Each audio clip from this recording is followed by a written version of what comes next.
This episode of Walt Disney World Today is sponsored by MEI and Mousefan Travel, who specialize in cruises and vacation packages to Disney and other destinations around the world.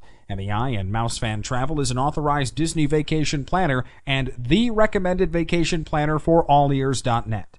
They provide their signature services with no additional agency fees. To get your free no-obligation quote, visit www.mousefantravel.com.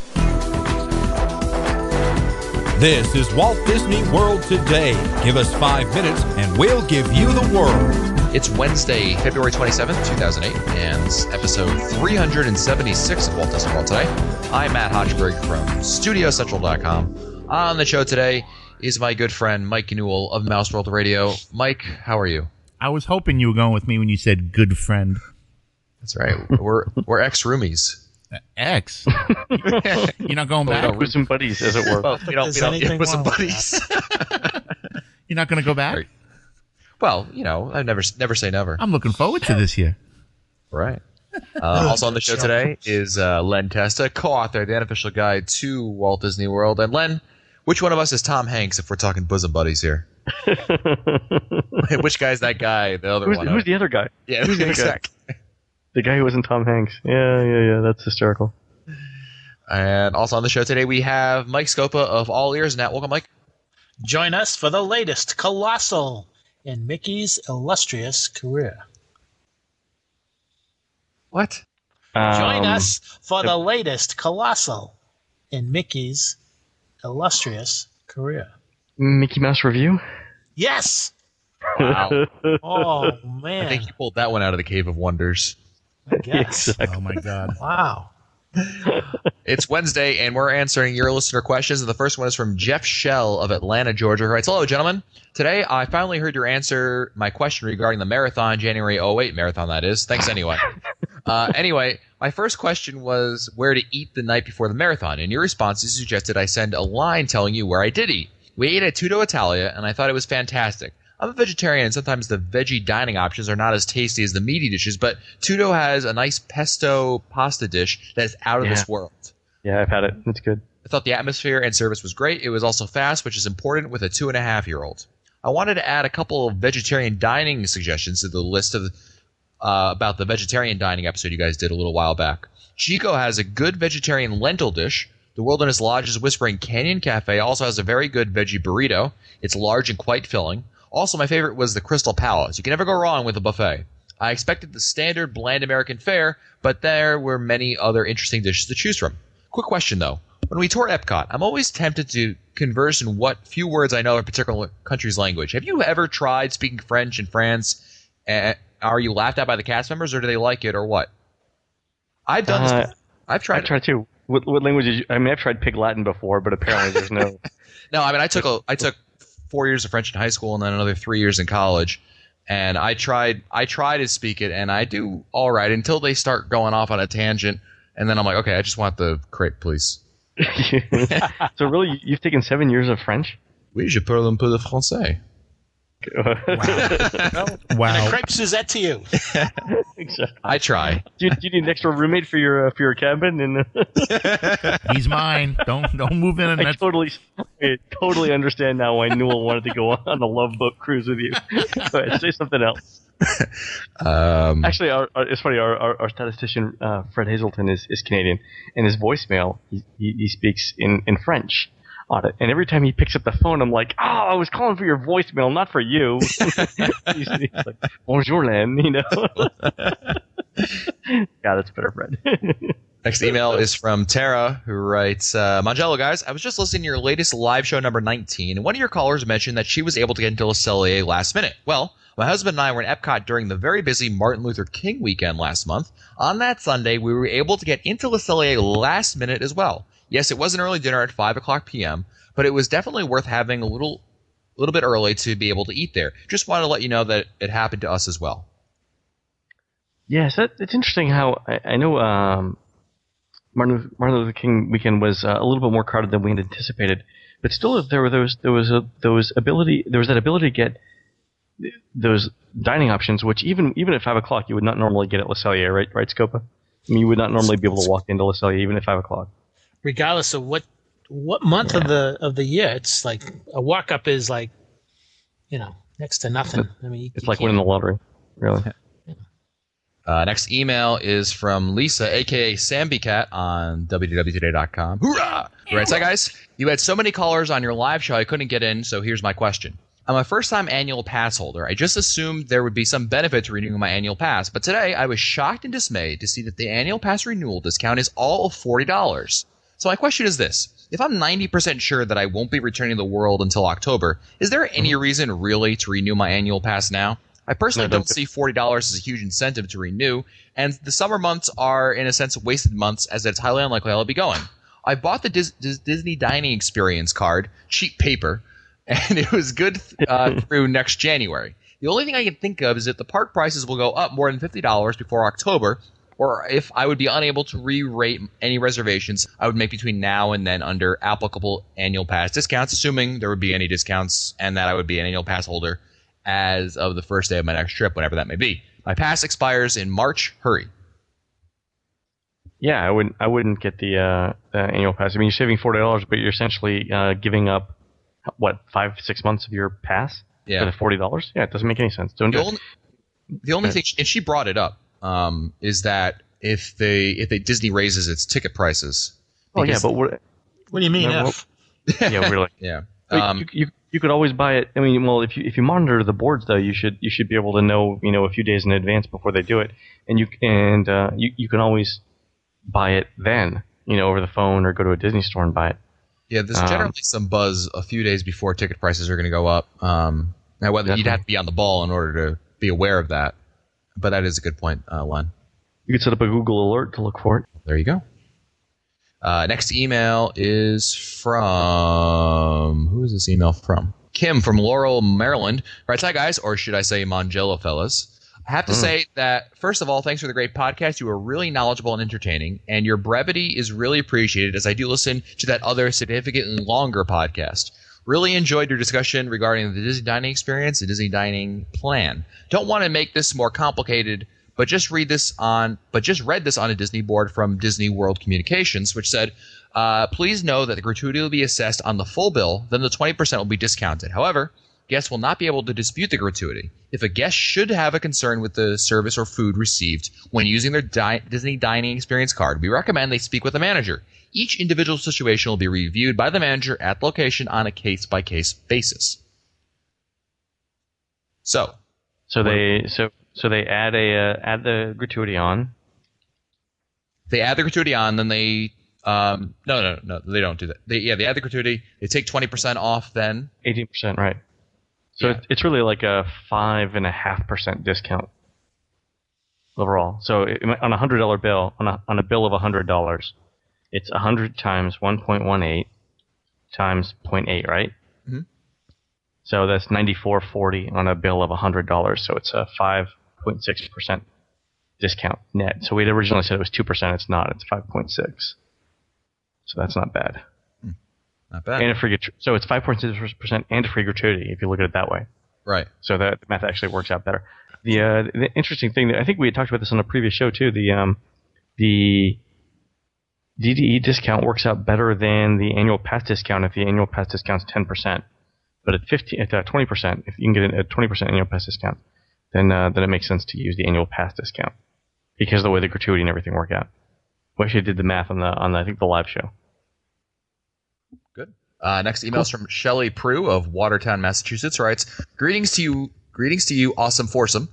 Thank you for such an engaging show. We discovered the greatness that is Walt Disney World today when you were producing the 330th show and decided to journey back and listen to your humble beginnings and now listen to nearly every show. I must admit, when you've heard of many listener questions already, it's hard to get through the marathon listener question shows that you do in order to catch up. The trip anecdotes are great, though. Okay, on to my question. My husband and I are considering the idea of going to one of the behind-the-scenes tour when we visit Disney World next September. We're leaving in just over 3 days to visit the world, to see the holiday decor, and to celebrate my husband's 40th. But we're both vision impaired. I have a great deal less sight than my husband, and don't know which tour would be most enjoyable for us. A smaller group would be better, and perhaps some interactivity would be helpful. I especially need good descriptions of things being highlighted. Neither one of us has a green thumb. What 2 tours would you recommend? We're aware of the one-on-one guided tours that can be arranged, but I'd have to cut off a leg in order to afford them. Yeah, exactly. Right. I'm going to go with the behind the seeds tour. There's that tactile sensation of feeling the plants and stuff, and you get the smells. Well, she says she doesn't have a green thumb, so that's why I was thinking the same thing, line, and then she mentioned that, so I think that's why that was a shot across the bow against that one. Okay, rats. You know what they really need? You know what they need? What's that? Is Kitchens of the World tour. Starting with Mike Scopa. We'll travel to Merrimack, New Hampshire. It'll take about 3 hours, but... Yeah. So think of a tour. The all-day Keys to the Kingdom tour is just exhausting. That's the thing. And Yeah, that was not in my list. Yeah. What's the one, was it Behind the Magic at Epcot? No, the Behind the Magic is the 7-hour one. I don't think the Keys to the Kingdom one is the... I thought... Oh, sorry, I may have thinking of the wrong one. I think Behind the Magic is the 7-hour one. And that one... I only know that because they recently added Tower of Terror to it, and then I looked it up, and it was 7 hours. And I said, Newell, I guess I know you've taken the Segway tour, but I don't think the Segway tour would be good with someone with. No, probably not. No. Yeah, I wouldn't suggest that. Oh man. The Steam Train tour, I don't know if it's an early morning one. Yeah, that might be actually the Steam Train tour might not be a bad one, Scopa, considering Matt, that. I got one. Yeah. Okay. The Dolphins in Depth. Ooh, good choice. I like that. That's probably the best one. And why? Why would you say the Dolphins in Depth would be the... Well, I mean, part of it is a class, so you're getting a lecture on dolphins and their interactions with the people there, and then you get actually into the tank with the dolphins. It's not a swimming class, so you're not, even though if she's sight impaired, you're not swimming on your own with them. It's in a controlled environment, and I think that would be perfect for them. And you don't have to be certified for anything to do that. You don't have to be scuba certified. You could just show up and they put you in the wetsuit, and there you go. Oh, you could also do a backstage safari over at the Animal Kingdom. That's or Wild Design. I mean, those are 3-hour tours. Yeah. And you know what happens on those 3-hour tours. But I like, yeah, exactly. I like the Dolphins in Depth, though. I think that'd be my first choice. It is a little bit pricey. It's probably, around $180, $160, $180. Yeah. So that's way more than the $60 to $70 tour for the backstage safari and Wild Design. But geez, if you got the money. Go for it. Yeah. Well, I always go with whatever Mike Newell advises. So, next email is from Kelly Trent of Dallas, Texas, who writes, "Well, I got back from the world recently and found myself for the first time in a few years not planning another trip anytime soon. So what does that mean? I need to figure out when I want to go again. I'm thinking of either going during Food and Wine Festival or during Mickey's Very Merry Christmas Party. Do you think one of the time is better than the other? Love the show. Thanks for answering my question." Again, that would depend upon which week she's talking about. If she's going anytime in October, I mean, October is just a great month to go. There's so much going on. Yep. As far as the Very Merry, depends upon when in December or November she's going. I mean, she could be dealing with a lot of crowds, obviously. Yeah. There's Mouse Fest. There's a whole bunch of stuff that, can also be added to the equation when making that decision. If she's never been, boy, this is tough. If she's never been to, if you've never been to Disney World in December, though, I can't argue against that because it's like going for the very first time. Even though I love going in October, I'd have to give a slight edge to December, because there's so much going on compared to October, but just a slight advantage in December. I think what she needs to do is sit down with Len's crowd calendar over at touringplans.com and take a look at what dates she could actually take off and see the crowd levels. I mean, obviously, if there's one week that she's going to look at has 5s or 6s and the other one has 9s, I think you have to go with the other one regardless of the particular affinity for one particular party or another. That being said, I would actually go. I'm going to go against what Scopa said. I'm going to go for October simply because I think there's probably a more likelihood of getting those better crowds, because in December you're either the first 2 weeks or so in December are pretty. They're not empty, but certainly they're a lot less crowded. But generally, when people talk December, they're talking that last week or two in December when the crowds really pile in over there. I'd agree. I'd have to say I'd go with October too, only because I think Food and Wine's a bigger draw than Mickey's Very Merry. Anyway, great. Just my opinion. Next email is from Jill Ann, who writes, "Hi, everybody. Although the Year of a Million Dreams will probably be over by the time anyone hears this, I was wondering if you guys have ever won any dreams, even cheap stuff like free ice cream cones." No, Won Fast Passes a few times. You haven't won anything, Newell? not a thing. Even Christina won Fast Passes her last trip while she was there. Nope. I've won, and she won hats too. She won Fast Passes and hats. That's what I've won, fast passes and hats. Yeah, I've won that too. I think Mike too. I think Mike, you've come up We're short. all- Well, We're all I, winners, I, right? I never won anything, but I did get to go to Soho for free and get to witness the announcement of There you the go. Year of a Million Dreams. So I'll take that over anything else. Jill Ann also writes, "Also remind people that despite the fact the Disney brochure says that riding in the front of the car, the monorail, is a dream that can only be awarded, it's not. If you ask a monorail operator dude, you can ride in the captain's car of the monorail as much as you want. Great view. I recommend it." Yeah, it's a lot of fun. Hannah and I try and do it all the time. It's pretty hard, though. It used to be a real secret. Now it's like everybody and their mother knows about it. I know. So your only chance is to catch it like 2 o'clock in the afternoon, like sometime when no one's going to sleep. That's exactly what I was going to say. 2 o'clock in the afternoon. Leaving the Magic Kingdom. Yeah, because that's the only time. If you there's no chance of you getting it in the morning, unless you want to wait like 8 monorails in order to, they'll Yeah, queue you no. up for it, but it's not worth it, I don't think.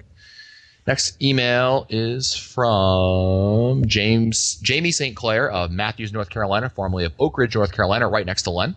Hello. Hey guys, I have a Walt Disney World dining question for you. We have a trip set up soon, and we've made our ADRs for Cellier, Liberty Tree Tavern, and Chef Mickey's, along with a few others. We set all the reservations for 4, my wife and I, plus 2 toddlers, one being in a high chair. We believe we'll be taking my 12-year-old nephew as well, but can't find any other ADR openings to seat 5.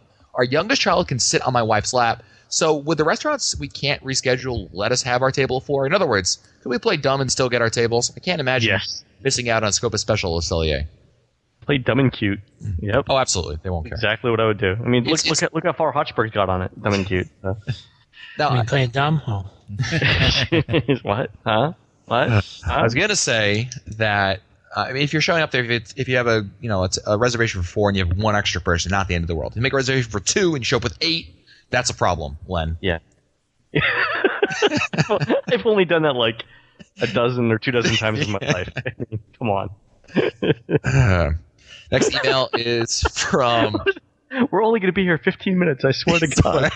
You'll have the table back at 3:30. Next email is from Laura Garcelle, who writes, "Hello, gentlemen. Thanks so much for your podcast. It makes my week so much better. Going to the world April 18th through the 26th of 2008, staying at French Quarter. And I have 2 questions. What is the policy of bringing food into the parks? Can I stock up on bottles of water in my room and bring it into the park? Will they let me bring in snacks for the little ones? What happens if I'm allergic, quote unquote, to Coke and only drank Pepsi? I'm not packing a picnic, just a few little things." Yeah, bring whatever you want. Just don't bring glass containers and Yeah, no and or booze. alcohol and no alcohol. Yeah, that's the only thing they don't. Yeah, other than that, they don't really care. I'd be absolutely surprised. Yeah. I always bring bottles of water. I would freeze them overnight, and then I bring them, put it in my bag. That way, it unfreezes as the day progresses, and it stays cold for most of the day. But there's absolutely no problem with that at all. Laura also wants to know, is there a good book on how to photograph the parks? My husband loves photography and is a perfectionist. I would love to get him a pointers book before we go. Hopefully, this will prevent us from standing around waiting for the planets to align to get the perfect shot. Oh. I would look at the photography blogs on all ears. That's right. They do have a blog on there. Who runs that, Scopa? Several people are on there. Our good friend Lisa. Barry, runs- Lisa, and Scott. They do. There are 3 different blogs, 3 different type of photography blogs. I'm not sure which of the 3 will be most helpful, but I know that there are all kinds of tips. I mean, and it's almost like every other day there is a photography blog being posted. So I'd go over there and check. It's got a good idea. Absolutely. Lisa, who is one of the 3 people over there, is a good friend of the show. Mike and I have been on. She went on the cruise with us, and among other different places, you'll see her around. Laura also has a tip. I took park maps. You can request them when making the reservation. Then wrote information from the unofficial guide about each ride that's not on the map info. Example: I wrote with movies in Epcot are sit or stand. Which riders may just a little too scary for my 3-year-old? Starred the recommended restaurants. This way, I have the information that pertains to my family and do not have to wheel around the unofficial guide in its own stroller. Very nice. Nice. We're waiting for the chip implants to happen. Another email from Jill Ann of Indiana who writes, "Hi, Matt, Mike, and that other guy who's a computer geek. I remember several years ago in Animal Kingdom that I got the chance to see that comical moving animatronic Lucky the dinosaur. I've been reading every Disney blog and many other news sites and have heard at least a dozen different rumors about her future. Will she be at the beginning of Beastly Kingdom? Perhaps she shall replace Pocahontas and her forest friends. Or will Lucky's rubbery hide be the upholstery of John Lasseter's Mercedes?" Ow. She's in Lucky's in Hong Kong Disneyland. Great. Right. And right. Lucky was. Save that. That was a great quote. Do you like this? It's better than Corinthian leather. No, Lucky's in Hong Kong Disneyland. Last I heard, there are no current plans to bring Lucky back. Jim Hill actually had not for Lucky. Jim Hill actually had a rumor where they would use some animatronic pets over by Pocahontas, actually, or that they would combine it into some sort of canine show. Like the idea was that if Underdog did really well, along with some other Disney dog cartoons or something, that they would turn that into a dog show over by Pocahontas. And you gotta admit, Pocahontas is it's a great show for 2 or 3 minutes, but then don't you just want to stick one of those twigs in your eye and be done with it? Absolutely. Yeah. Next email is from Andy from Norwalk, Connecticut, who writes, "What's up to the Fab Four of Disney podcasts? Matt, John, Len, Paul, Newell, George, and Scopa, Ringo." Hey, I'm A few George. things. I'm right. I'm Paul? I guess so. Whatever. We all know that Scopa Towers is Pop Century, and on live show number 19, one of the callers referred to Old Key West as Newell's Landing. What resorts would also be known as Hotchburg Central and Testa Terrace? I'm going to go with, for right now, my resort. I don't know. It's either All-Star Sports or Saratoga Springs. I've stated All-Star Sports like 1,000 times now. But, I think I know what Testa Terrace would be. I'm gonna guess and say the Beach Club. I do like the Beach Club. I was thinking that or Coronado Springs, but nobody likes Coronado Springs. So it would be like, I don't have to say it in Spanish. El Plaza de Testa. Testa Place. El Plaza. it would be La Pico Plaza. El Testa. He said the parrot in the Testa, exactly. Andy also writes, "What problems do you guys have with the sci-fi dine-in at the studios? I ate there with my family last May, and we had a great lunch. My daughter, who was 4 at the time, really enjoyed it. I picked that restaurant for lunch because I don't need someone telling me and my daughter to eat vegetables that isn't my mother." Here's the thing I can summarize it very quickly with the sci-fi. Yeah, Glenn, you can feel free to jump in on this. I'm the only one that likes it. It's overpriced, and the food is mediocre at best. You know what? It's okay for lunch. I wouldn't spend a dinner there, but I would go there for lunch. And you'd have to get something like a burger or a hot dog where you could... Just don't have high expectations. Right, if you go in there thinking what it is... I tell this to Marissa all the time. Go ahead. Oh. Just neat. Wait. Len gets a ding. Just for that. That's what we tell Marissa. Come on. Aim low. No, but it's true. If you go in there with certain expectations, you might be disappointed. But I go in there knowing what it is and knowing what I'm going to get out of it, and I'm perfectly happy with it. See, here's my problem. The burger at lunch is $11.99 for a burger. All right, but you know what? That's what a burger costs in New York, so I'm used to that. Disney dining experience. I think it's mediocre, overpriced food. I don't think that the theme makes up for it. I agree that it's that, but if you know that's what it is, you won't be disappointed. Why would you? But if you know that, why would you even select it to begin with? Where else? Right, exactly. But what are the other choices in the studios? It's not. I mean, Mama Melrose is if you don't want to go to Mama Melrose. I'm not maybe saying Commissary. prime time. Mama Melrose is a great alternative. I would definitely go to Sci-Fi over to Commissary. Well, Commissary is a. But I'm saying if I'm not going to do Mama Melrose, I'm not going to do the Brown Derby, and I want something really quick, and well, you could do the other if you don't want. Backbone Express. Hey, Matt, somebody's actually defending something in the studios. You should be on my side. No, I'm saying there are plenty of other alternatives. I'm saying that if you don't want to go to primetime, or you want primetime food, but you don't want the the service that comes with it, you can always eat at the Tune-In Lounge next door, and they have the same menu. You just order off the menu over there, and you can eat it right there. And keep in mind that 70% of Sci-Fi is the atmosphere. That's what you're paying for, right? And if you know that going in, then it's not a problem. Hey, some people like to watch movies while they're eating, I do. Especially sci-fi movies. Oh, don't think the entertainment makes up for the bad food and overpriced. And bad movies. It's not that bad. They make great milkshakes. Oh, come on, it's not bad. Andy also wrote, this next comment is a response to your Scary Restaurant series. To make it seem timely, I'm going to say that you are going to read this after part 7. You guys left out Akershus in Norway Pavilion at Epcot. Yeah. I really enjoyed it. I had a lamb stew that was very tasty. The appetizer buffet had a great selection of various Norwegian fish. My wife and daughter, of course, had pizza. It's tough being adventurous when your wife has a very bland palate, but she has no sense of adventure when it comes to food. Since this is a character dining experience restaurant, they do have normal food on the menu, so the restaurant may not be scary, but the Norwegian food may be. That's it for now. The podcast is fabulous, outstanding, and I, too, like turtles. I ate there in January. It wasn't too bad. I liked it. I've only eaten there for breakfast, so I don't know. I mean, it's really it's not what people think. I mean, you go in, you sit down, you go up for the salad, and then you get a choice of entree and dessert, and they bring it to your table, and then you have all the princesses come by and say hi to you. And wait, Mike, are you saying that there's not like a Viking that sails up to your barge and dumps a fish that's still breathing and cuts it open and says, "Here you go, mate"? Oh, they stopped that. They stopped that. Yeah. No Arnold or anything. No.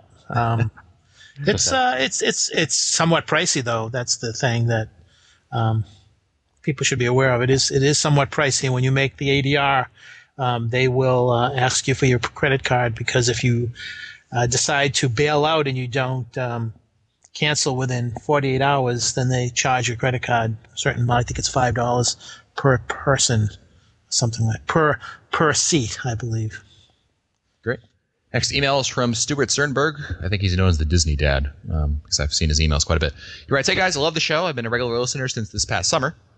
I haven't been able to find an answer to my question anywhere, not even in my family travel Bible, the unofficial guide to Walt Disney World. My question is, what are C, D, and E ticket attractions?" Oh, man. The mediocre, the good ones, and then the E-tickets, of course, the headliners. So things like Splash Mountain, Big Thunder Mountain, Space Mountain, those would be E-ticket attractions. Yeah, they used to have... Well, you should explain, Len, because when this goes back to Disneyland and even the Magic Kingdom, when it first opened over here, they started out with A, B, C, D, and E tickets, and you can go ahead and explain the differences. It's basically the thrill. I mean, the bigger the thrill, the higher the ticket. So the E-ticket rides were Space Mountain. The E-ticket rides were Matterhorn. Pirates.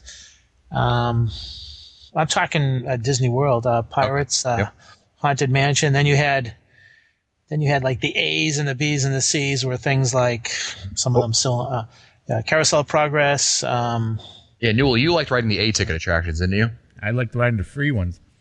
Yeah. like nowadays, like Spaceship Earth is two and one. It's probably E going up and it's A going down. You get change. Yeah. Social commentary by Mike Scopa. Change. Yeah. Next awesome. email is from Amy Smith, who writes, "Hi guys, I'm a listener from Northern Kentucky, wondering if there's a possibility that Toy Story Mania may have soft openings during our trip set for April 19th through the 26th, 2008. Do you have to be in the right place at the right time in order to find this out? Thanks for the info."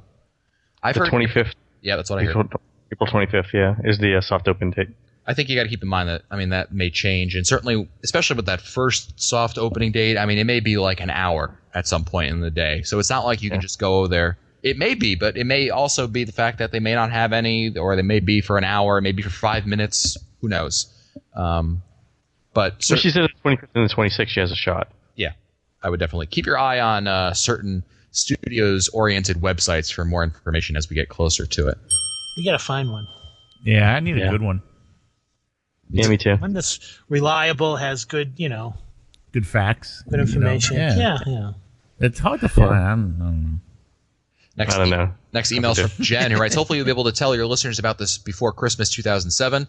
Well, too late. I listen all the time and know your track record. I'm a big fan of the podcast and love the street band Mulch, Sweat, and Shears that plays at the studios. I thought you might like to know that the drummer, Matt Bloodwell, a.k.a. Styx, is the lead singer, songwriter, and rhythm guitarist at his own non-Disney band called Megaphone. They have released a Christmas song called The Perfect Gift, and the song is at megaphonemusic.net. It's a very sweet ballad that he wrote for his fiancée. Aww. Weren't they supposed to go on the show? Weren't they going to? I had Mulch, Sweat, and Shears on the show. Yeah, we'll try to get him on. I've actually sent mail to Matt and asked him to consider coming on the show. I haven't heard from him though. You didn't refer to him as off kilter, did you? Off kilter. Have you guys over at Epcot? Yeah, we're still waiting for that show too. Newell, do you have time for one more question? Really quick, yeah. All right. Next email is from Nicole, a.k.a. Disney Girl 17. Hoorah! Hoorah! Mangello all, I have a quick question that I'm hoping you'll be able to help me with. I, my husband, and a friend that will be with me will be visiting the world for a very brief visit soon. We are going Welcome back. to Last month.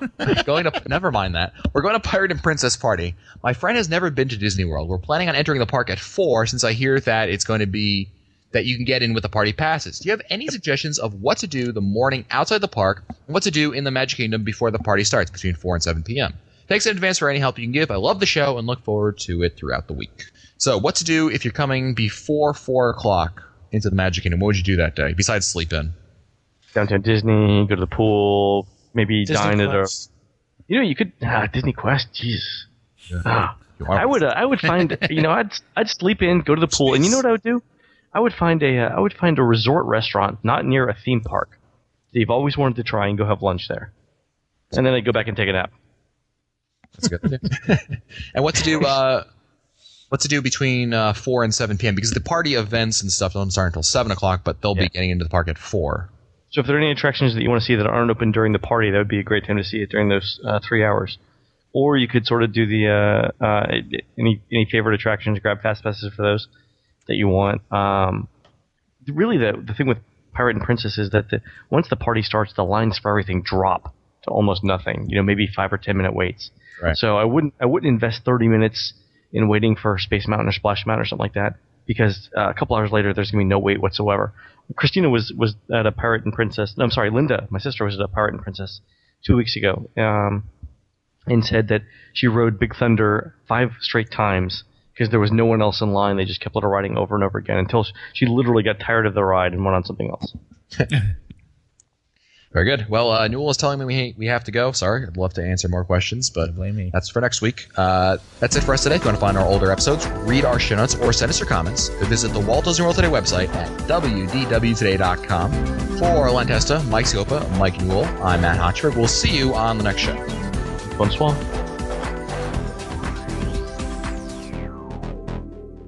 This has been a production of Mouse World Radio.